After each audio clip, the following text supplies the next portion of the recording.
اللہ کی رحمت متوجہ ہوئی اور خلیل نے دامن پھیلا لیا، عرض کیا ربنا وبعث فیہم رسولا منہم یتلو علیہم آیاتی، اے میرے داتا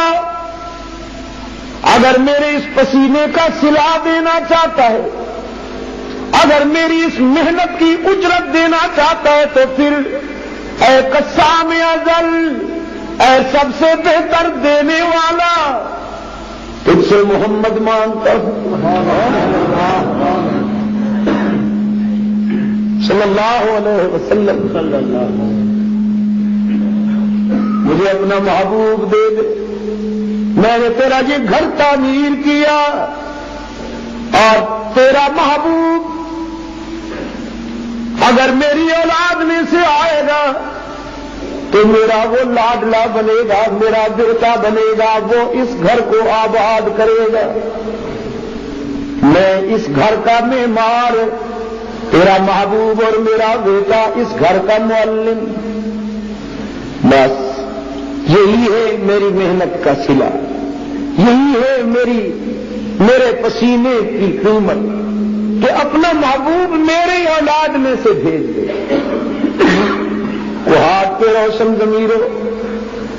میں کہا کرتا ہوں جب حضرت موسیٰ علیہ السلام فرعونیت سے ٹکرانے جا رہے تھے تو خداوند عالم سے انہوں نے بھی ایک مانگا، فرمایا وَأَخِي هَارُونَ هُوَ أَفْصَحُ مِنِّي لِسَانًا فَأَرْسِلْهُ مَعِيَ رِدْءً يُصَدِّقُنِي، میرے معبود میرا ہارون بھائی عمر میں تو چھوٹا ہے مجھ سے، لیکن تو نے اسے زبان دی ہے، زبان بڑی طاقت ہے زبان میں، بشرطے کہ زبان وہ کہ جس کا تعلق ضمیر سے ہو، معدے سے نہ ہو۔ کچھ سمجھ میں آیا آپ کی؟ اس زبان میں بڑی طاقت ہے جس کا تعلق معدے سے نہ ہو، ضمیر سے ہو۔ حضرت موسیٰ علیہ السلام نے التجا کی، خداوندا میرا بھائی عمر میں تو مجھ سے چھوٹا صحیح، لیکن تو نے اسے فصاحت و بلاغت کی عظمت عطا کی ہے، وہ میرا رفیق بنا دے، میرا وزیر بنا دے، بات بن جائے گی، ہم دونوں مل کر فرعونیت کے پرخچے اڑا دیں گے۔ میں نے کہا فرعونی استبداد سے ٹکرانے کے لیے کلیم اللہ نے خدا سے ہارون کی فصاحت مانگی اور انسانی قافلے کی دائمی قیادت کے لیے خلیل اللہ نے آمنہ کے لال کی رحمت مانگی،